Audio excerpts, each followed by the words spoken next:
शिखा जी दिल्ली से। राधे राधे। राधे राधे महाराज जी। महाराज जी, किसी भी जन से अधिक समीपता प्राय मानसिक कष्ट का कारक क्यों बनती है? हाँ, क्योंकि ममता दुख का हेतु है। ममता दुख का हेतु किसी शरीर से क्या, अपने शरीर से ही। अपने शरीर से भी अधिक प्रेम करोगे तो तुम्हारे दुख का हेतु बनेगी, अगले जन्म का हेतु बन जाएगी। उपाय? भगवान से ममता। कोई उपाय बताइए। सबकी ममता ताग बटोरी, भगवान ही बोल रहे। मम पद मन ही बांध बर डोरी। भगवान से ममता जोड़ लो, अभी आनंद की प्राप्ति होने लगेगी। प्रभु से, श्री कृष्ण से, श्री राम से, श्री हरि से अपनी ममता जोड़ लो, उससे आनंद की प्राप्ति होने। हमें आनंद क्यों नहीं मिलता दूसरे की ममता से? क्योंकि उसका मन है, उसकी बुद्धि है। और हम चाहते कि हम आपको प्यार करें तो आप मेरे मन के अनुसार चलें, आप मेरी बुद्धि के अनुसार चलें। नहीं, आपका भी मन है, आपकी भी बुद्धि है, तो थोड़े दिनों के बाद अपने अपने मन का रास्ता, तो फिर वो हमको दुख होता है कि हमने इसको इतना प्यार किया, हम इतना समर्पण हुए इसके लिए, लेकिन ये हमारे लिए कुछ नहीं। अपनी तरफ से इतना करे इंसान और उसके बाद आगे से ना मिले। हाँ, ना मिलेगा, नहीं मिलेगा, क्योंकि उसका भी मन है, उसकी भी बुद्धि है। समझ रहे ला? हाँ, इसीलिए अंततो गत्वा जो विवेकी हैं वो पूरे संसार में घूमने के बाद जब देख लेते हैं कि इसमें कोई मेरा नहीं, असली में कोई नहीं, तो वो फिर भगवान की शरण में जाते हैं। संभलना बहुत मुश्किल होता है। बड़ा मुश्किल है, बड़ा मुश्किल है। उसी मुश्किल को संभालने के लिए तो अध्यात्म है।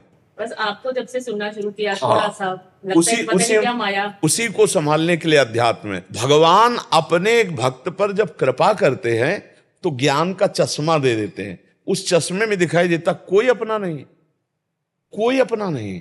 तब मन भागता कि कोई तो अपना होगा, तो वो निकलते हैं भगवान, दूसरा कोई नहीं निकलता। देखो, आपको तब तक कोई प्यार करेगा जब आपसे बढ़कर कोई नहीं मिलेगा, और जिस दिन उसको आपसे बढ़कर लगा, भले ना हो आपसे बढ़कर, लेकिन उसको लगा, वो आपको छोड़ देगा। और ये मन का स्वभाव है, ये मन का स्वभाव है, वो नवम नवम चाहता है। इतने साल करके वो लगता है कि क्यों ऐसा क्यों हुआ। नहीं, ऐसा होगा क्योंकि ऐसी रीति है संसार की। हम तो कई बार भर्तरी जी का चरित्र सुनाया है, कई ऐसे चरित्र सुनाए। मन की रीति ऐसी है, मन की रीति ऐसी। यहां प्यार नहीं मिल सकता, यहां कोई प्यार नहीं कर। आर पार, आर पार का निर्वाह, मतलब जिसे ओर छोर का निर्वाह कहते हैं ना, यहां नहीं हो सकता, यहां नहीं हो सकता, संसार में नहीं कर सकता। संसार में आपके पास रूप है, आपके पास गुण है, आपके पास धन है, आपके पास बुद्धि, जो देखकर आपसे जुड़ा है वो जब तक है तब तक आपसे प्यार हो। जिस दिन उससे बढ़कर मिल गया तो आपको छोड़ देगा, या वो वस्तु आप पे नहीं तो वो छोड़ देगा, वो फिर निर्वाह नहीं करेगा। वो इसका निर्वाह भगवान करते हैं, भगवान प्यार करते हैं, दूसरा प्यार नहीं करता। हमारे मन में बचपन में यही बात आई थी कि मेरी मां पधार जाएगी तब फिर मैं कैसे जीऊंगा, मेरे पिता चले जाएंगे तब कैसे जीऊंगा, मेरा भाई चला जाएगा तो कैसे जीऊंगा। तब लगा कि मेरा है कौन, फिर तब लगा वो है तो भगवान। तो भाग फिर भगवान की प्राप्ति के लिए। तो कक्षा 9 में साइंस साइड पढ़ रहे थे, उसी समय फिर भाग पड़े, 9th पास हुए साइंस साइड, और भाग पड़े भगवान की खोज में, और पूरा जीवन भगवान से। तो अब हमारे कोई भूख थोड़ी है कि हमें कोई प्यार करे, हमें कोई मान करे, हमसे कोई मिले, हमें कोई चाह नहीं। ऐसे महान की प्राप्ति जब हो जाती है, जरा सा अपनापन हो जाए तो संसार छूटने लगता है। फिर उसके प्यार को प्राप्त कर ले तो फिर क्या कहना है। हाँ, अब सब रूपों में वही प्यार कर रहे हैं। देखो, 13 वर्ष से लेकर 35 वर्ष तक जो हमारे जीवन की यात्रा रही, कभी भरपेट भोजन नहीं मिला, भारी कष्ट, भारी अपमान। जब भ्रमण में रहे, 35 वर्ष की अवस्था में वृंदावन आ गए थे। वृंदावन में जब आए तो जो, अब देखो, लाखों नेत्रों से भगवान प्यार करते हैं, लाखों नेत्रों से। सुबह जब हम आते हैं ना, देखो कितनी भीड़ होती है, लोग दर्शन के लिए खड़े, वो दर्शन देने के लिए खड़े। अच्छा, हम कोई हीरो हीरोइन है क्या भाई? आप विचार करके देखो, हमें कौन देखना चाहे? हम कोई हीरोइन, बाबा जी हैं?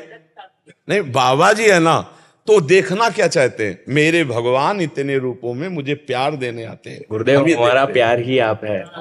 हम ये देखते हैं ना कि इन सब रूपों में मेरे भगवान प्यार करने आते, जिसके लिए हम जिंदगी भर, तो वो आज हमको आखिरी में। अब जीव जब भगवान से प्यार करता है, अब देखो, मरने का भी डर नहीं, क्योंकि मर के मैं उन्हीं से मिलूंगा, जिनके लिए जीवन भर भजा हूं, तड़पा हूं, चला हूं। तो भला जैसे तुम 10 साल से इंतजार कर रहे हो किसी का और उसके मिलने का समय हो तो तुम्हें डर लगेगा क्या? तुम्हें तो उत्साह होगा। तो जीवन भर जिससे मिलने की चाह की, अब शरीर छूटकर उससे मिलने का समय आ रहा है, अब तो आनंद है। अच्छा, जिसने भगवान को नहीं भजा, अब परिवार से प्रेम किया, अब यही छूटने का समय यार, तो घबरा ले जाएगा वो कि जिनसे हमारा अपनापन है वो तो छूट रहे हैं, अब हम कहां जाएंगे? मर के पता नहीं कहां जाएंगे। हमें पता है मर के हमें कहां जाना है, अपनी लाडली जी के पास जाना है, अपने प्रभु के पास जाना है। तो वही हम सिखा रहे हैं कि यहां प्यार धोखे का है, यहां कोई किसी से प्यार नहीं करता। अपनी सुख वृत्ति से आपकी पूर्ति सुख की हो नहीं उसको परवाह, अपनी सुख वृत्ति की पूर्ति के लिए वो आपसे प्यार कर रहा है, अपनी सुख वृत्ति के लिए। आप गौर से देखना, अपना मतलब निकल गया। बस बस। और ये जब बात आपको समझ में आ जाएगी कि मेरे से कोई प्यार नहीं करता, अब मैं उससे प्यार करूंगी जो सिर्फ मेरे से प्यार करता है, और वो भगवान है, वो सिर्फ भगवान है। पुनीत जी, करौली, राजस्थान से। राधे राधे महाराज जी, आपके चरणों में कोटि कोटि नमन। महाराज जी, मैं अपनी मनोदशा, आध्यात्मिक विकास तथा मानसिक शांति के लिए श्रीमद् भगवत गीता को पढ़ना चाहता हूँ, किंतु मुझे इसके नियमों का ज्ञान नहीं कि मैं इसको कैसे पढूं, क्या, क्योंकि कभी समझ नहीं है। वैसे पहले किसी संत से या भगवत प्रेमी भक्त से इसे सुनो बैठकर चुपचाप, और फिर स्वयं करोगे तो ज्यादा अनुभव होगा। आध्यात्मिक उन्नति के लिए, मन शांति के लिए प्रथम सुने भागवत भक्तमुख भगवत वाणी, भगवत वाणी गीता या भागवत, किसी भगवत प्रेमी महात्मा से सुने, ठीक है ना। अगर ऐसा अवसर नहीं मिल रहा तो पूज्य स्वामी श्री राम सुखदास जी द्वारा रचित बहुत सुंदर टीका की गई है, साधक संजीवनी नाम है उसका, वो खरीद लो और स्नान करके एकांत में पहले भगवान नाम जप करो और फिर पढ़ो अर्थ सहित। विस्तृत टीका है, फिर समझ में आ जाएगी। साधक संजीवनी टीका गीता पृष्ठ से मिल जाएगी, आप उसको खरीद लो। पूज्य स्वामी श्री राम सुखदास जी महाराज, नाम सुना होगा? नहीं सुना? हाँ, अभी नए जगत में आए हो तो नाम नहीं सुना। वो पधार चुके, अंतर ध्यान हो चुके, बड़े महापुरुष थे। गीता जी में ऐसी सुंदर टीका स्वामी जी महाराज ने की है, श्री स्वामी राम सुखदास जी ने, कि एक बार अगर ठीक से समझ कर पढ़ ले तो फिर और किसी टीका को पढ़ने की जरूरत ही नहीं पड़ेगी। बहुत सुंदर, विस्तृत, बढ़िया, आनंद में, मतलब जैसे नहीं कहते आनंद आ गया, रसोई चक्क बनी हो ना तो जैसे कहते आनंद आ गया, ऐसे स्वामी जी महाराज ने जो गीता जी की टीका की है, बिल्कुल सरल भाषा में दिव्यता खोल के रख दी गीता जी की। तो पहले तो नाम जप करो और किसी संत महाभागवत के मुख से गीता सुनो, और फिर एकांत में जब मनन करोगे तो ज्यादा लाभ मिलेगा। और गीता मनन करने के लिए सबसे पहला नियम है कि श्री कृष्ण भगवान को अपना मान ले, अपना स्वामी मान ले, मित्र मान ले, गुरु मान ले, सर्वस्व मान ले। यहीं से गीता जी प्रारंभ होती है। शिष्यस्तेहम साधिमाम प्रपन्नम, मैं आपका शिष्य हूँ, मैं आपकी शरण में हूँ। यहीं से भगवान गीता प्रकट करते हैं अपने श्रीमुख से। तो हम गीता का आनंद तभी ले सकते हैं जब भगवान को अपना माने। हे कृष्ण, हे करुणामय, आप ही हमारे गुरु हो, आप ही हमारे मित्र हो, आप ही हमारे पिता हो, आप ही हमारे सर्वस्व हो। और फिर गीता जी पढ़े कृष्ण के हो के, तब वो गीता समझ में आएगी। और वो अपने आनंद के लिए, अध्यात्म उन्नति के लिए, दूसरों को उपदेश देने के लिए नहीं, अपने अध्यात्म उन्नति के लिए, तब फिर गीता जी रंग, गीता का रंग आ गया तो फिर वो जीवन मुक्त कर देती है। गीता जीवन मुक्त कर देती है। समझ पा रहे? नाम जप करो, अच्छे आचरण करो, यही गीता जी की योग्यता है। मान लो बाहरी स्नान करके बैठ गए, फिर क्या है? बाहरी स्नान क्या है? हम बाहरी स्नान का ज्यादा महत्व नहीं रखते बच्चा, ऐसा नहीं 3 बार स्नान करते हैं, पर बाहरी स्नान का महत्व नहीं। त्रिकाल स्नान करते बचपन से, बस बाहरी स्नान का महत्व नहीं रखते, क्योंकि पता है यही शौच भरी है। नहीं, शौच लघुशंका यही तो भरी, मूत्राशय मलाशय यही है। अब जैसे एक बढ़िया रेशम की थैली हो और उसमें शौच भर दी जाए और ऊपर से पैक कर दी जाए, अब आप उसको बढ़िया जल से धो लो, और अगर जिसको पता है इसमें शौच भरी है तो वो छूना चाहेगा क्या? लगेगा ना पवित्र है यार, तुम बाहर से 100 बार धो दो, है तो शौचा ही। तो एक चमड़ी का भर खेल है, नहीं है मलाशय मूत्राशय है, तो क्या पवित्रता? पवित्रता मन की, मन की पवित्रता। तन की पवित्रता तो चाहे जितना धो लो अपवित्र ही बना रहेगा। मन की पवित्रता, मन कैसे पवित्र होता है? मन अपवित्र होता है संसार को अपना मानने से, और मन पवित्र होता है भगवान को अपना मानने से। भगवान को अपना मानकर जब हम नाम जप करते हैं तो अपवित्र पवित्रो वा सर्वावस्थांगतो पिवह या स्मरेत पुंडरीकाक्षम सवायाभ्यांतर शुचि। वो बाह्य और अंतर से परम पवित्र हो जाता है जो भगवान को अपना मानकर कमल नयन श्री हरि का स्मरण करता है। तो भगवान को अपना मानकर उनका स्मरण करते हुए जब गीता पढ़ोगे तो भगवान समझा देंगे। सोई जाने जे देहु जनाए, जिसे भगवान अपना ज्ञान दे देते हैं वही सच्चा ज्ञानी होता है। ठीक है जी। पूजा गुप्ता जी दिल्ली से। राधे राधे महाराज जी, आपके चरणों में कोटि कोटि नमन। महाराज जी, उड़िया बाबा महान ईश्वर प्राप्त संत थे, परंतु उनका महापरायण बहुत दुखद हुआ था। महाराज जी, इसके पीछे भगवान द्वारिकाधीश सर्वलोक महेश्वर परायण हो रहा है तो चरण में बाण संधान हो रहा है।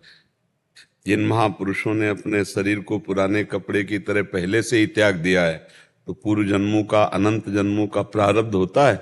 बाबा के आश्रम में ही रहते थे, किसका प्रश्न है? हाँ, बाबा के आश्रम में ही रहते थे। तो मोर छल करने के लिए आए, पहले मना कर दिया निज सेवकों ने। पता नहीं उसके दिमाग में कौन सा कर्म प्रेरित करके लाया कि ऐसे निर्मल महापुरुष के शरीर को, जहां कुंतलों मनो पुष्प चढ़े थे, वहां गड़ा से प्रहार। जिनका कभी स्वप्न में भी किसी के प्रति राग द्वेष हो ही नहीं सकता, वो तो सिद्ध महापुरुष, भगवत ब्रह्म स्वरूप ऐसे महापुरुष की। तो केवल उड़िया बाबा की नहीं, बहुत से ऐसे महापुरुषों की लीलाएं हुई।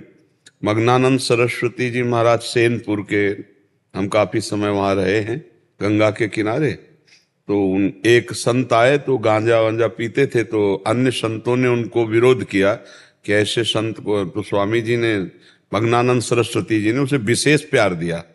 और जब उनके पास दूध लाया जाता तो उसके पास जरूर भिजवाते।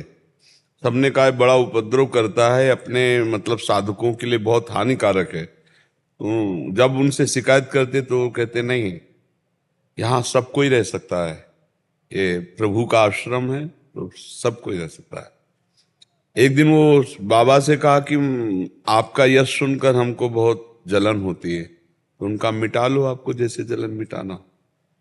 तो फरसा टाइप रखता था। 2 बजे रात के उठे मग्नानंद से 8-10 जगह उनको, और 8-10 शिष्य थे, सबको फरसे गायब हो गए। देखो, भगवान की 3 प्रकार की लीला है, सृजन, पालन और संहार। वो अपने आप से अपने आप का सृजन करते हैं, अपने आप से अपने आप का पालन करते हैं, और अपने आप से अपने आप का लय कर लेते हैं। तो ब्रह्मबोध महासंपन्न जो पुरुष हैं, ये लीला करके दिखा रहे कि शरीर की अंतिम गति यही है, तो इसका नाश ही है। कुछ हमको उस पर ज्यादा नहीं जाना चाहिए। हमें देखना चाहिए जीवित अवस्था में हमारे द्वारा परम पवित्र आचरण हो, भगवत चिंतन हो। अब इसके बाद शरीर की क्या लीला होगी। बड़े प्रेमी महापुरुष थे बक्सर के मामा जी, और एक्सीडेंट में शरीर पूरा हो गया। गाड़ी से जा रहे थे कथा कहने, तो बस एकदम राधा फिर शरीर। और जानकी जी को बहन मानते, इसीलिए वो जगत मामा थे बक्सर वाले। तो बड़ा विचित्र है अंतिम लीलाएं। तो जो संयोग बना है प्रारब्ध का, इस शरीर का अंतिम, वो होगा। सुनो भरत भावी प्रबल बिलख कहो मुनिनाथ, हानि लाभ जीवन मरण जस अपजस विधि हाथ। ये विधान के हाथ है। अगर मरना है जैसे, तो वैसे मरना ये पक्का है। इसमें देखो, भगवान ने अपनी लीला संवरण करने के समय दिखाया ले, अयोध्यानाथ परिकर सहित सरयू में, और द्वारिकानाथ अपने चरणों में बाण का संधान से कर अंतर। तो भगवान का कौन सा प्रारब्ध है, लेकिन लीला है। अंतिम संहार लीला, संवरण लीला, ये ऐसी है। भगवान की बड़ी विचित्र लीला है। इसीलिए जीते जी भजन कर ले और शरीर से राग मुक्त हो जाए, यही खास बात है। बाबा तो जीवन मुक्त महापुरुष ब्रह्म स्वरूप थे, उनका तो कोई अंतर नहीं। प्रवजल इटावा से। महाराज जी, आपके चरणों में कोटि कोटि प्रणाम। महाराज जी, जिन दिनों में परेशान रहता हूँ, समस्या में रहता हूँ, उन दिनों में मेरे ईश्वर में खूब ध्यान लगता है, और जब मैं खुश होता हूँ तो ध्यान की कमी हो जाती है। महाराज जी, क्या ये मानव स्वभाव है या यही स्वार्थ है? अभी भगवान में ध्यान लगा नहीं बच्चा, नहीं अनुकूलता प्रतिकूलता और सुख दुख का कोई महत्व नहीं, ऐसा नहीं है। पर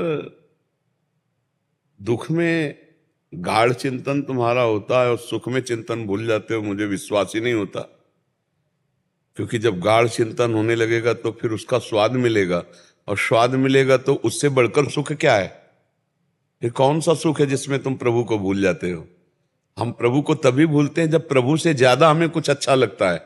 आप देखना भाई, किसी वस्तु को हम तभी त्यागते हैं जब उससे श्रेष्ठ मिल जाए। तो प्रभु के गाढ़ चिंतन से श्रेष्ठ कोई सुख लगा, इसका मतलब स्वाद ही नहीं मिला। अगर स्वाद मिला होता तो त्रिभुवन की राज्य लक्ष्मी देने पर भी जो आधे पल के लिए प्रभु का विस्मरण ना करे उसे भगवान का भक्त कहते हैं। तो अभ्यास आपने शुरू किया है, अभी कोई स्वाद तो मिला नहीं, तो इसलिए जब सांसारिक अनुकूलता मिलती है तो हर्ष आ जाता है, और हर्ष में फूल करके प्रभु को भूल जाते हो। और जब प्रतिकूलता आती है तब लगता है अभी समस्या का समाधान तो भगवान ही है, तो हम भगवान का स्मरण करने लगते हैं। वो कोई प्रेमी का भजन नहीं है, वो एक परिस्थिति का भजन है। लेकिन अच्छा है, किसी भी भाव से भगवान से अगर हमारा चित्त जुड़े तो मंगल ही होता है। तो अब आप विचारवान बनो, क्योंकि अब संत संग मिला कि कौन सी ऐसी वस्तु है जो हमें भगवान को भुलवा देती है, कौन सा ऐसा व्यक्ति है, कौन सी ऐसी घटना है, कौन सा ऐसा सुख है जो हम भगवान से भी श्रेष्ठ माने। तो जिस समय हम भोजन कर रहे हैं, जिस समय हम किसी से बातचीत कर रहे हैं, जिस समय हम किसी भी भोग को स्वीकार कर रहे हैं, उस समय में खास भगवान के नाम को पकड़ना चाहिए। एकांत में या दुख के समय जब तुम्हारा मन लग जाता है तो बड़े सौभाग्य का विषय है। अब हमको ये देखना, चलते हुए, बातचीत करते हुए, स्नान आदि क्रिया करते हुए, या भोजन करते हुए, या किसी भी क्रिया में भगवान का विस्मरण होता है। उनको जिनका अभ्यास दृढ़ नहीं है, हमको इन्हीं में अभ्यास करना है। जब अभ्यास दृढ़ हो जाएगा तो उठते बैठते चलते फिरते खाते पीते सोते जागते हर समय हमारी स्थिति भगवान में रहेगी, क्योंकि भगवान से बढ़कर अब हमारी दृष्टि में कुछ नहीं है। और जब तक भगवान से बढ़कर कुछ है तब तक विस्मरण है, पक्का है नहीं? आप देखो ना, मतलब आपके मिलने पर हमें भगवान की स्मृति गई, भूल गए तो आप श्रेष्ठ हो गए ना, भगवान लघु हो गए।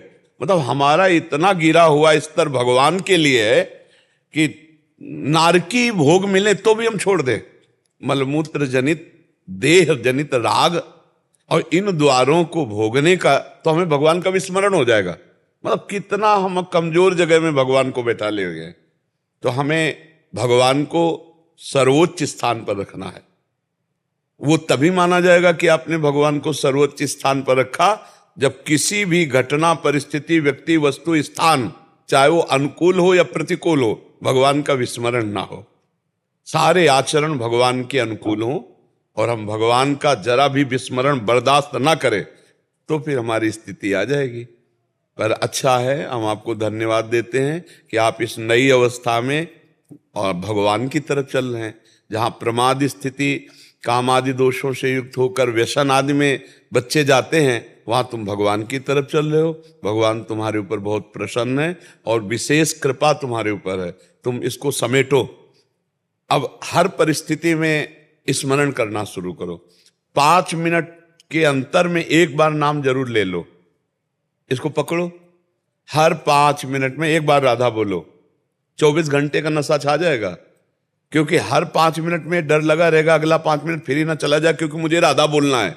तो कितनी बार राधा स्मरण नाम हो जाएगा। हर 5 मिनट में अगर एक बार राधा बोलने का नियम तुम लो तो 24 घंटे का नियम वो पूरा उसमें ले आएगा। बहुत आनंद। बच्चा, जीवन की सार्थकता भगवान के स्मरण में है। जो भगवान से विमुख होकर धन संपत्ति, नाना प्रकार के भोग, ये एक बड़ा स्वप्न है। 40 साल, 50 साल, 80 साल और शरीर छूटा, कुछ नहीं। जो हमने अशुभ कर्म किए या शुभ कर्म किए वही हमारे साथ जाएंगे। और यहाँ आए हो शुभ अशुभ दोनों को मिटा के भगवत प्राप्ति करने के लिए। शुभ अशुभ के लिए भोगने के लिए तो पशु पक्षी योनियां बहुत है। मनुष्य योनि ये शुभ अशुभ दोनों को मिटाकर नए प्रारब्ध की रचना, नए भाग्य की रचना करने के लिए, और वो सामर्थ्य भगवान में है। इसलिए भगवान की कथा सुनो, नाम जप करो, माता पिता परिवार की सेवा करो। जब कभी किसी की सेवा का अवसर मिल जाए तो उसमें भगवान की भावना करके, मेरे भगवान इस व्यक्ति के रूप में है, आज मुझे सेवा का अवसर मिला है, दिल खोलकर सेवा करो। सेवा से जो लाभ मिलता है ना, वो बड़ी बड़ी तपस्या से भी नहीं मिलता। पर हित सरिस धर्म नहीं भाई। जो दूसरों का हित करने की भावना है, ये बहुत जरूरी है अध्यात्म मार्ग में। मैं छोटा खाना से आया हूँ, माता खाना के धाम से जी। बड़ी याद आई थी और माँ से बड़ी विनती किया कि आप एक बार दर्शन, माँ का स्वरूप आपने देखा। व्याकुलता होती थी, इतनी व्याकुलता होती थी कि एक बार खाली दर्शन, बस दर्शन दीक्षा। बाकी तो आप मेरे साथ 24 घंटों बार, मतलब जब से मिला हूँ ऐसा लगता है मतलब पकड़ लिया आपने। कोई समस्या नहीं है, हर समस्या का हल आप सामने बैठे रहते हैं। जीवन को आपने धन्य कर दिया। हर सांस में आप मेरे साथ में रहते, हर सांस में, जो जीवन में कभी सोचा नहीं था। जितना हम अपने चित्त को समर्पित करते जाएंगे उतना ही परिवर्तन होता चला जाएगा। संसार में समर्पित होगा तो दोष युक्त होगा, संत और भगवान में समर्पित होगा तो गुण युक्त हो जाएगा, भागवतिक देवी संपदा आने लगेगी। चित्त का इशारा खेल है, चित्त का चिंतन अगर इधर हुआ तो पतन, और भगवान की तरफ हुआ तो महान उन्नति। भगवान प्रायः जहां उपदेश किए ना, उसमें अनन्यस चिंतयन्तो माम अनन्य चेता सततम, चित्त को भगवान में लगाने की बात। तो भगवान ही संतों की वाणी में बैठकर चित्त को घसीट लेते हैं। अगर संत रूप ना हो तो भगवान तक पहुंचा ही नहीं जा सकता। जैसे वायु चंदन के वृक्ष की सुगंध को दूर दूर तक फैला देती है, अगर वायु ना हो तो आसपास के वृक्षों में सुगंध ही ना हो। चंदन है भगवान और वायु है संतजन। जैसे वायु सुगंध लेकर सबकी घ्राणेंद्रिय तक पहुंचा देती है, ऐसे भगवान का आनंद संतजन अपनी वाणी से, अपनी चेष्टा से, अपनी दृष्टि से सब में फैला देते हैं। भगवान है समुद्र और संत है मेघ। जैसे समुद्र से खारे जल को घसीट कर किरणों के द्वारा, और जब वो बादल बन के बरसता है तो मीठा जल बरसता और सबको प्राप्त होता है, पशु पक्षी फसल सबके पीने योग्य हो जाता है। ऐसे ही भगवान आनंद समुद्र हैं, और उस आनंद समुद्र का अवगाहन भगवान के संत जन उनके नाम रूप लीला धाम ऐसे खींच के और ऐसे बरसाते हैं, जगत को आनंद प्रदान करते हैं। तो भगवान की जब अतिशय कृपा होती तो संत समागम होता है, और संत की जब कृपा होती तो चित्त भगवान में स्थित हो जाता है। संत की कृपा का मतलब चित्त का भगवान में लग जाना, यही है, और दूसरा लाभ नहीं है। संत के संग का जो लाभ कहा जाता है, पहले जीवन का परम लाभ है संत संग। उमा संत समागम सम न लाभ कछ आन। और संत समागम का लाभ क्या है? चित्त का, मन का भगवान में लग जाना। भगवान में जे हुई लगा तो सत्संगत संस्कृति कर अंता। सत्संग ने संस्कृति, जो आवागमन चक्र, पुनरपि जननम पुनरपि मरणम पुनरपि जननी जठरे सैनम, उसका अंत हो गया। संत संग का, संत का यही चमत्कार है कि हमारा मलिन मन प्रभु में लगने लगे। हमारे मलिन मन की गति जो संसार की तरफ थी वो भगवान की तरफ थी। अगर ये नहीं तो या तो वो संत नहीं है, और या फिर हम उनकी बात नहीं मान रहे। नहीं तो संत संग का सीधा फल है, बड़े भाग पाइब सत्संगा तो बिना ही प्रयास होई भव भंगा। संसार समुद्र से हमारा पार हो जाना, ये संत संग का फल है। अगर संत संग मिला और हमारे दोष नष्ट नहीं हो रहे, भगवत वृत्ति नहीं बढ़ रही, तो हम जरूर मनमानी अहंकार पूर्ण आचरण कर रहे, नहीं परिवर्तन हो। और आपको रात दिन अनुभव होगा कि वो संत हमारे साथ है। जब आप आज्ञा पे चलोगे तो जैसे आज हम सत्संग में कह रहे थे कि गुरुजन तो यहाँ बैठे रहते हैं, वही मतलब ऐसा लग रहा है जैसे कुछ बात होती है ना, अरे ऐसा सवाल होता है, लगता है आपने जवाब दे दिया, ये है तो ऐसा जी। वो यही बैठे रहते हैं, आज्ञा चक्र पर ही गुरुदेव बैठे रहते हैं। ऐसे मिलो तो मतलब अजीब लगता है। ऐसा कुछ देखो तो ऐसा लगता है राधा रानी बैठी बगल में, आप बैठे, ऐसा नहीं ऐसा करना है, तो वो ऐसा लगता है मतलब। गौरव कुमार शर्मा जी उत्तराखंड से। राधा वल्लभ श्री हो। राधा वल्लभ श्री हरिवंश गुरुदेव, आपके चरणों में कोटि कोटि नमन। महाराज जी, पिछले लगभग 2 वर्ष से आपका सत्संग एवं एकांतिक वार्तालाप सुन रहा हूं और उसके बताए मार्ग पर चलने का प्रयास कर रहा हूं। महाराज जी, मेरा प्रश्न है कि दृष्टा भाव रखने के बाद भी कभी कभी किसी कार्य के करने पर अहम तथा दूसरे के प्रति दोष दर्शन हो जाता है, जिसके बाद मैं ग्लानि का क्या महसूस करता हूं। देखो, आप सिद्ध तो हो नहीं गए, तो साधक में तो त्रुटि होती रहेगी। तो हमको क्या करना है कि जिस समय अहम हो उस समय तत्काल विचारवान होना है कि मेरे से क्या हो सकता है, ये तो मेरे गुरु की कृपा है, मेरे प्रभु की कृपा है, नहीं नहीं मेरे से नहीं। तत्काल उसमें काटो। अहंकार जब आ रहा है तो उसको काटो। अगर शरीर से कोई सत्कर्म बन जाता है, भागवतिक कर्म बन जाता है, प्रशंसनीय बन जाता है, तो हम उसको तुरंत भगवान से जोड़ते हैं, कृपा से जोड़ते हैं। और जब कोई असत कर्म बनता है तो हम अपने अहम से जोड़ते हैं। जो सच्चे भक्त की पहचान है, गुण तुम्हार समुझे निज दोषा, जे सब भांति तुम्हार भरोसा, तुम्हें छाड़ गति दूसर नाही, बसहु राम तिनके मन माहे। तो हम जब दृष्टा भाव में, अगर ज्ञान मार्ग में देखते हैं तो दृष्टा भाव में, तो फिर कर्ता कौन होता है जिसको अहंकार आ जाता है? तो उस समय आप अपने दृष्टा भाव से चूक गए, तो फिर लौटकर आइए उसी दृष्टा भाव में और उसको काट दीजिए जो आपकी मान्यता हुई। अच्छा, दूसरे में दोष दर्शन, तो दूसरा कौन है? तो फिर दोष दर्शन क्यों? इसी बात को तो काटना है हमें, दूसरा है कौन? जैसे बिल्कुल सच्ची बात समझिए आप, 1,00,000 घड़े रखे हैं और उसमें सूर्य भगवान के 1,00,000 प्रतिबिंब पड़ रहे हैं, तो सूर्य 1,00,000 थोड़ी हो गए। और उन घड़ों के टूटने से सूर्य थोड़ी टूट जाएंगे। मान लो डंडा उठावे 100 घड़े फोड़ दे तो सूर्य का क्या बिगड़ा? ऐसे ये सब घड़े हैं, इनमें एक ही परमात्मा है और दूसरा नहीं है। तो हम परमात्मा देखने निकले या दोष देखने निकले? अब दोष देखोगे तो फिर दोष में फंस जाओगे, और अगर परमात्मा तत्व देखोगे तो दोष नहीं देखना है। करता तो ऐसे ही हूं, लेकिन कभी कभी हो जाता। तो हाँ, उस समय भी हमें विवेक का प्रयोग करना। मतलब 10 मिनट हमसे चूक हो गई, तो जब हमें होश आया, हम उस 10 मिनट को संभाला कि नहीं हमसे चूक हो गई थी। बार बार चूक संभालते संभालते एक दिन ऐसे हम दृढ़ हो जाएंगे कि हमसे चूक ही नहीं होगी। उसी को सिद्धावस्था कहते हैं। तो हम अभ्यासरत रहे, पर नाम जप चलता है नाम जप।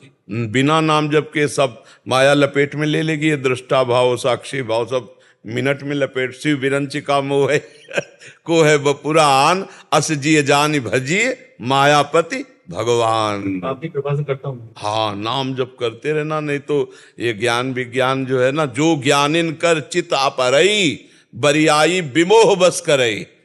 बहुत बलवान भगवान की माया शक्ति है, बड़ी जल्दी। ज्ञानिनाम अपि चेतांसि देवी भगवती हिसा, बलादा कृष्ण मोहाय महामाया प्रेक्षति। भगवान को नमस्कार कि वो अपनी माया से हमें बचा के रखे। और नाम जप ने ज्ञान विज्ञान कुछ काम नहीं करेगा। बड़े बड़े ऋषि मुनियों को भी क्षण में मोहित कर ले, ऐसी भगवान की प्रचंड माया शक्ति है। जो माया मुक्त है उनको घसीट ले। वे अपने लोग तो सब माया में फंसे। तो नाम जब चल रहा है तो निश्चित मंगल हो जाएगा, निश्चित भगवत प्राप्ति हो जाएगी। चंपालाल राठी जी, कोलकाता से। श्रद्धेय महाराज जी, आपके चरणों में प्रणाम। महाराज जी, मेरा प्रश्न है कि अगर कोई आदमी देनदारी छोड़कर दुनिया से विदा हो जाता है, उसके देनदारी छोड़कर, उसके ऊपर कर्जा हो और चले गया, उसके वारिस लड़के ने अपने पिताजी की कर्जा चुका दिया, तो इस परिस्थिति में उस जाने वाले जीव को ऋण कर्ज से मुक्ति मिल जाती है? हाँ, मिल जाती, पक्का मिल जाता है। क्योंकि इसीलिए तो संतान की आकांक्षा की जाती है। और संतान के ऊपर मातृ ऋण, पितृ ऋण, ऋषि ऋण, देव ऋण, ये सब इसीलिए होते हैं। तो जो या तो भगवत प्राप्ति कर ले तो सब ऋणों से मुक्त हो गया, नहीं तो यदि संतान है तो आपको भगवत प्राप्ति भी करा सकती है। मान लो आपने भगवत प्राप्ति नहीं की, आप पधार गए और आपका पुत्र महान तपस्वी भजनानंदी, तो अपने भजन के प्रभाव से वो अपने 21 पीढ़ियों को तार देता है। तो पिता तो बहुत नजदीक हुए ना, 21 पीढ़ियां तर जाती हैं उस कुल की। सो कुल धन्य उमा सुन, जगत पूज्य सुपनीत। जो भगवान का भजन करने वाला महाभागवत पैदा हुआ, 21 पीढ़ियां तर जाती हैं। तो ये तो सांसारिक कर्जा है।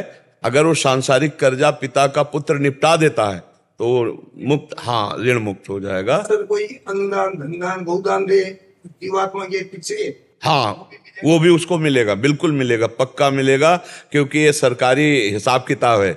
आप किसी को भी पुण्य दे सकते हैं अपना, जो आपके पास धन है, आप 500 गंवे लिए, 500 गंवे आप किसी को दान दे सकते हैं। अच्छा, अभी वर्तमान वाले को दान दे के संकल्प करके जो शरीर छोड़ चुका है उसको दे सकते हैं आप, ये शास्त्रीय विधान। पर उसके लिए संकल्पित, जो संकल्प बनाने वाला है वो ब्रह्म ऋषि, वो मंत्रवेत्ता होना चाहिए, क्योंकि ट्रांसफर करने के लिए पैसा फिर सरकारी कागजात से होगा। मतलब जो बैंक में आपके जमा है तो आपको कहीं भेजना है, अमेरिका भेज दो, कहीं भी भेज दो, पर वो सरकारी ही होगा। तो ऐसे वैदिक सिद्धांत से आपके द्वारा गौदान हो और फिर उसका संकल्प पढ़ा जाए, जो जीव शरीर छोड़ चुका है, और वो भगवान को दिया जाए, तो वो भगवान के द्वारा वहां पहुंचेगा, उस जीवात्मा को प्राप्त हो जाएगा। ये विधान तभी तो पिंडदान किया जाता है, गौदान किया जाता है, शरीर पूरा होने वाले के लिए भागवत कथा कराई जाती है, भंडारा पवाया जाता है कि ये सब पुण्य उसको प्राप्त हो। हाँ, बिल्कुल मिलेगा, मिलेगा। संकल्पित जब करके दिया जाता है उसको मिलता है। महर्षि, ये तो पिंडदान और गौदान आदि हो गया, ये शास्त्रीय पद्धति के अनुसार पंडित जो भी होते हैं कर्मकांड के हिसाब से। महर्षि, जैसे आपने बोला कि नाम जब भी हम ट्रांसफर कर सकते हैं, ये तो सीधे भगवान को समर्पित करो, वो भगवान वहां पहुंचा देंगे। सीधे आप उस जीवात्मा को नहीं दे सकते, ये सरकारी नियम। जैसे आप 1000 नाम जप किया, पहले भगवान को समर्पित करें, हे करुणामय श्री कृष्ण चंद्रजू, ये नाम हम आपके चरणों में समर्पित करते हैं, इस नाम का फल हमारे पिता को मिल जाए, हमारे बाबा को मिल जाए, हमारे अमुक को मिल जाए, वो वहां ट्रांसफर हो जाएगा। कोई भी भगवान का जो सेवा कार्य है, भजन कार्य है, किसी को भी आप दे सकते हैं। और इसमें परम लाभ ये कि उसका तो लाभ हुआ, अब इस दान का फल आपको मिलेगा। अब जैसे कहते कि हमने अपना भजन दे दिया, अब हम तो खाली हो गए। नहीं, आपने उसको भजन दिया, उसका कल्याण हुआ, लेकिन उसको भजन देने का जो दान का फल है वो लौटकर आपके पास आएगा, कई गुना बढ़ करके आएगा। पर इतनी हिम्मत होनी चाहिए, पहले इतनी हिम्मत होनी चाहिए कि अपना भजन, अपना पुण्य हम किसी को दान कर दे, फिर उसका फल लौटकर आपके पास डबल होकर आएगा, जो और आनंद प्रदान करेगा। तो अब ये तो अपने लिए भजन नहीं करे, दूसरे के लिए कौन भजन करेगा? आप सोचो, अपने लिए भजन नहीं हो रहा, यहाँ अपने लिए सब सुख वांछा से परेशान है, तो दूसरों के लिए, पुरखों के लिए, जिंदा बाप को तो कवल नहीं दे रहे, मरे हुए को गौदान पिंडदान कौन करेगा? अब आज का समय आप देख लो, ऐसा हो रहा है। वो तो जिनको धर्म का ज्ञान है वो बात अलग है, नहीं आज के बच्चे ऐसे हो रहे, माता पिता की बिल्कुल मान्यता नहीं कर रहे, चाहे मनमानी ब्याह के लिए हो, चाहे मनमानी आचरणों के लिए हो, चाहे मनमानी कहीं भी, वो उनकी आज्ञा, उनका मतलब आदेश पालन करें, ऐसा। और बड़े बूढ़े माता पिता का अपमान कर रहे हैं, यहाँ तक कि हाथ उठा देते हैं, यहाँ तक कि घर से निकाल देते हैं। तो जो कोई इस अध्यात्म से जुड़ा है वही ये बातें सोचेगा कि हम अपने माता पिता का उद्धार करें, अपने माता पिता के लिए गौदान करें, श्रीमद् भागवत का पाठ करावें, या संतों को भोजन कराएं, उसका फल उनको प्रदान हो, गौ सेवा करें, उसका फल उनको हो। नहीं तो आजकल के बच्चे तो अपने वासनाओं की पूर्ति में ही ज़्यादा, वो पितृण, मातृण, देवऋण, ऋषि ऋण, इनसे कोई मतलब नहीं है, धर्म से कोई मतलब नहीं है।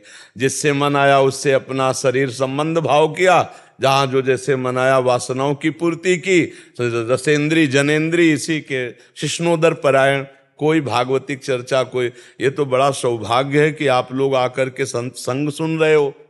हमें सौभाग्य मानते हैं कि आज कलयुग में आप लोग चलकर आकर के सत्संग सुन रहे हो, नहीं तो कलयुग का ऐसा प्रभाव है। लोग देखो ना, इतना माया में आसक्त है, बहुत मतलब अहंकार जनित चेष्टाएं, नशा, गंदे आचरण, तो भला पापवंत कर सहज स्वभाव जिनका बन गया है, तो भजन मोर ते भाव न का, जो पे दुष्ट हृदय सोई होई, मोरे सन्मुख आओ की सोई। ये तो बड़ी कृपा है भगवान की कि आज आप सत्संग में आए, आप सत्संग सुन रहे हैं, आप उसको जीवन में उतार रहे हैं। तभी आप एक अक्षर भी उतारा है, तभी आपको आने को मिलेगा। एक अक्षर भी उतारना चाहते हैं तभी आपको आने को मिलेगा, नहीं तुम्हारे मन को ही भगवान पलट देंगे, आने ही नहीं देंगे। वो अपने गंदे आचरणों में मन को लगाए रहते हैं।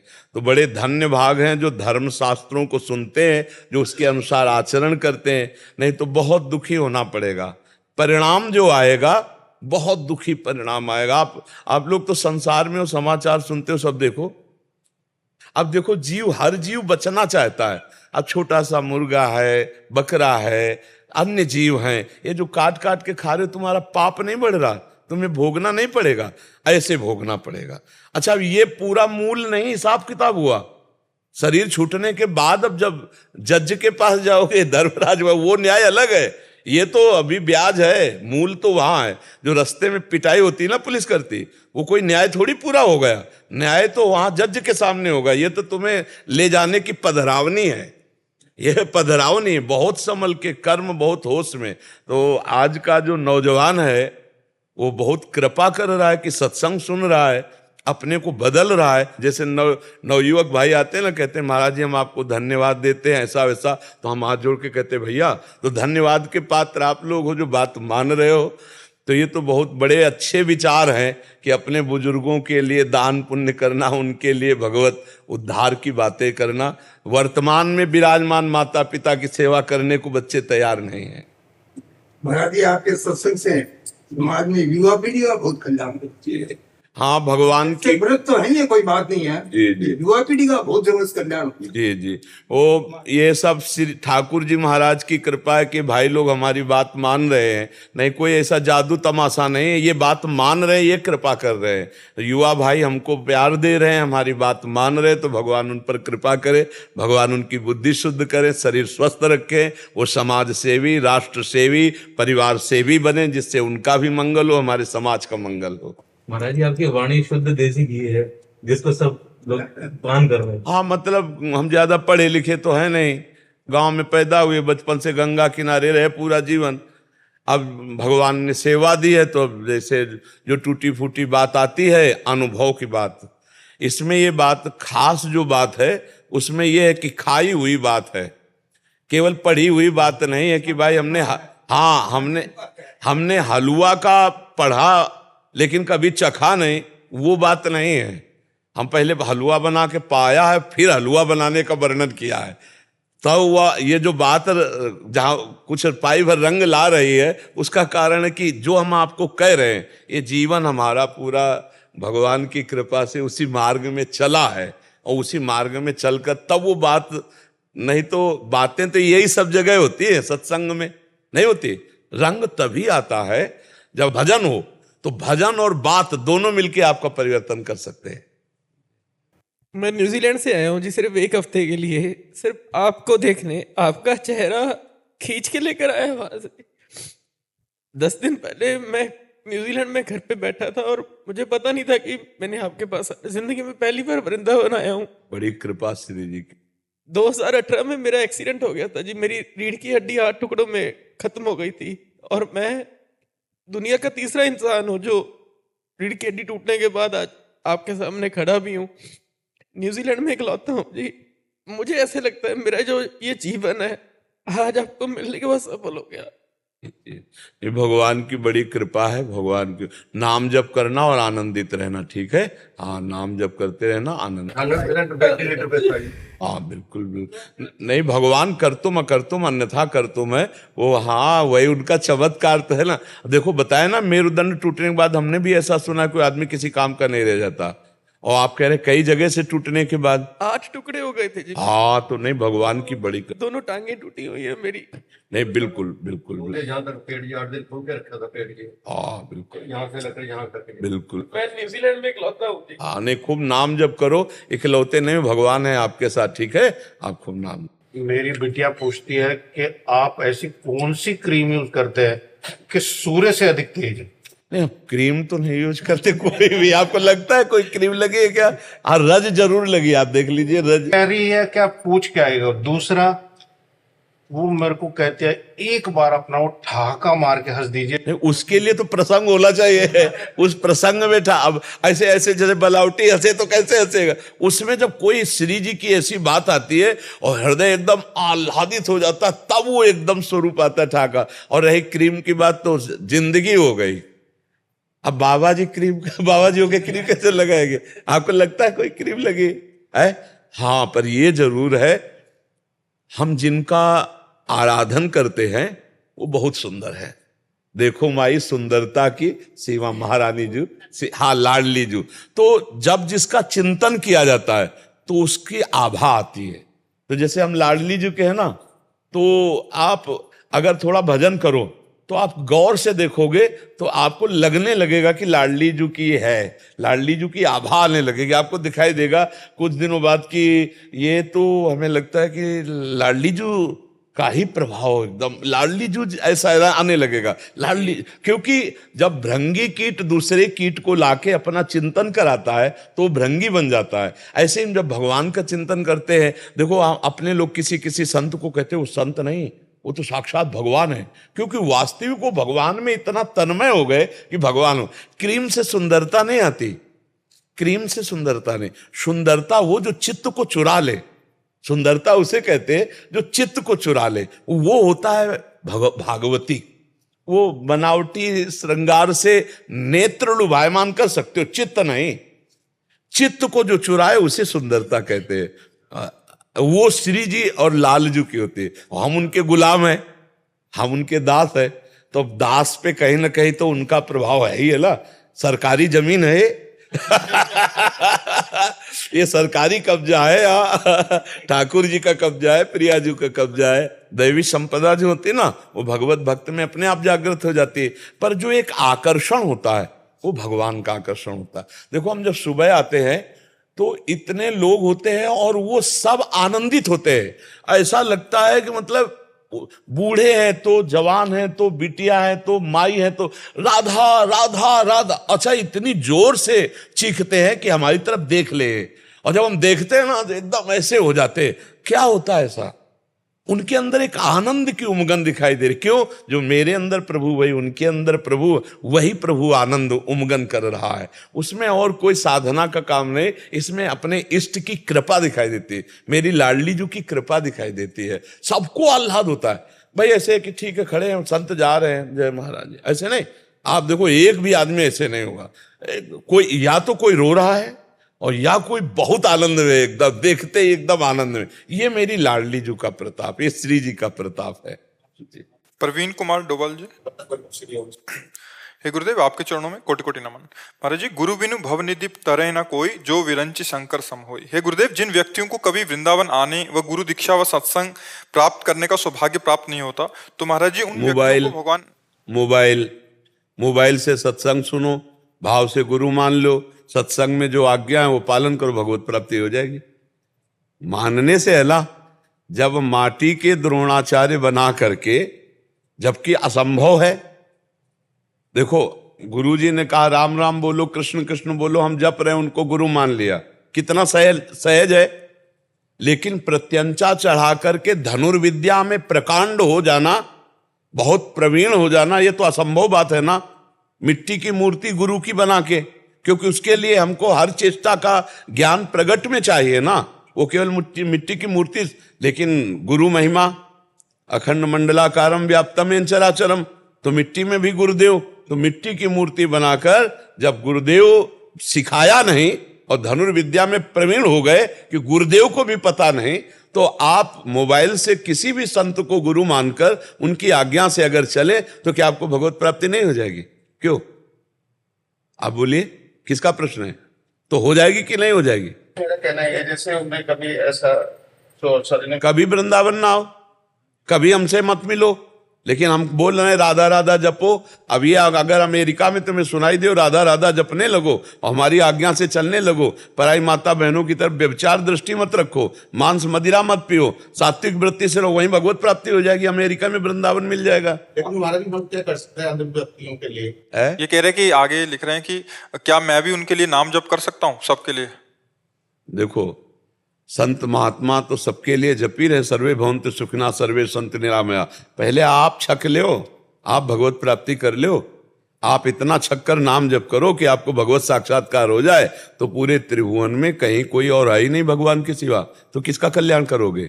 गीता में भगवान जी कह रहे मत्ता परतरम नान्यत किंचित अस्ति धनंजय, मेरे सिवा और कोई है नहीं। तो भ्रम अपना मिटाना है, दूसरों का ले।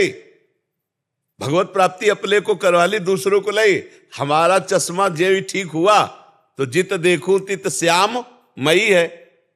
गोस्वामी तुलसीदास जी का जब भाव नेत्र खुला तो जड़ चेतन जग जीव जत सकल राम मैं जानी, बंदो सबके पद कमल सदा जोरि जुगपाल। सब में भगवान का। अब किसका उद्धार करना है? उद्धार अपना करना है। हमारी दृष्टि बदल जाए तो सृष्टि भगवान ही बने हुए है, दूसरा कोई नहीं है।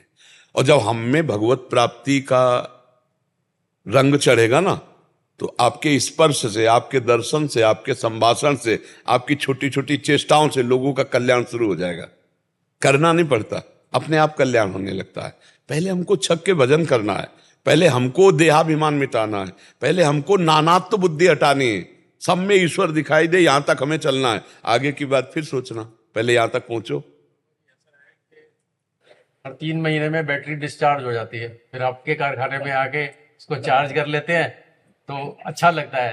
नहीं तो वहां पर पड़े रहेंगे, ठीक है, लेकिन यहाँ पर आपसे दर्शन नहीं, इनका प्रश्न था कि जो आ नहीं सकते, जो मान लो नहीं आ सकते हैं, तो उनके भी कल्याण, और जो आ जाए तो अब फेस टू फेस जो बात है, अब वो हाँ वो कैसे है, मोबाइल का गुलाब जामुन और दुकान से अंतर हो गया।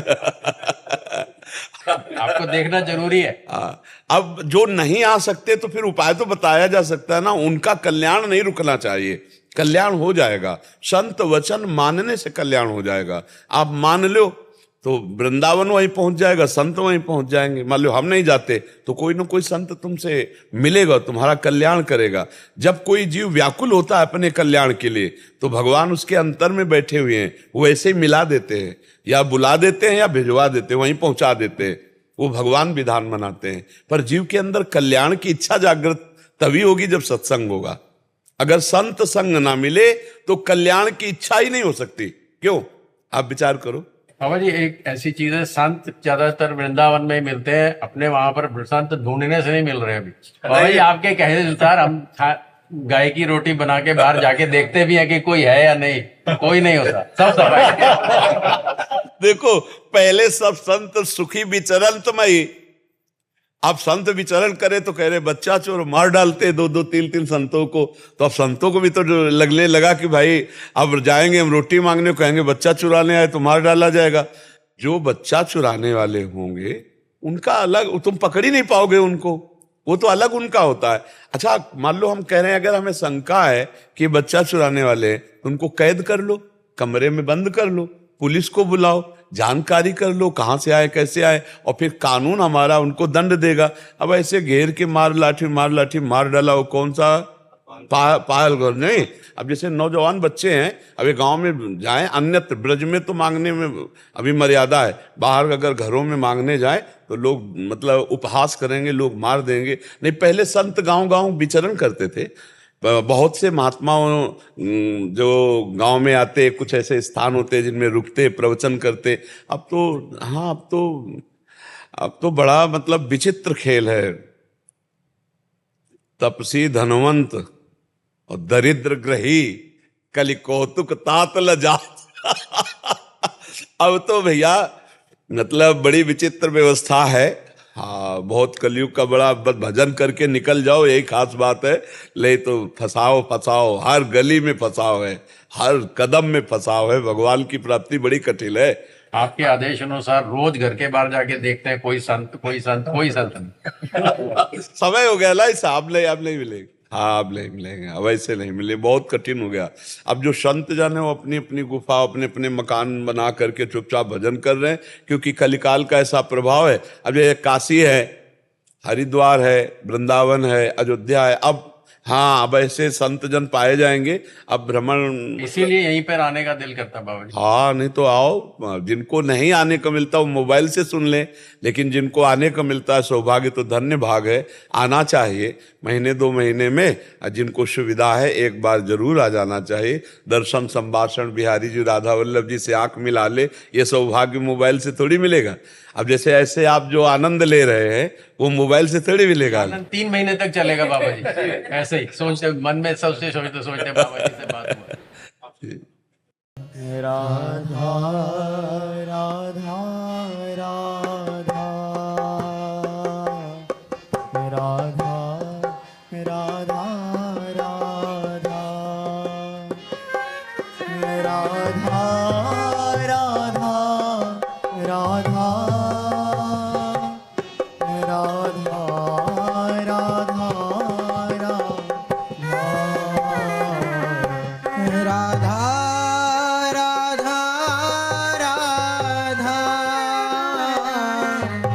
राधा राधा राधा राधा राधा राधा राधा राधा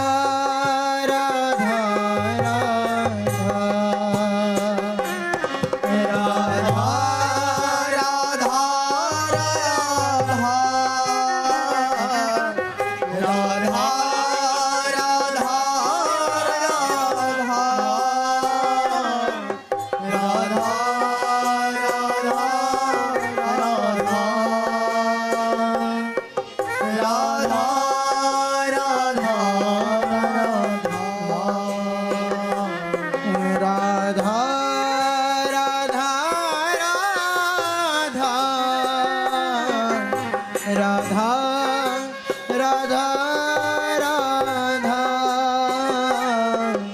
राधा राधा राधा राधा राधा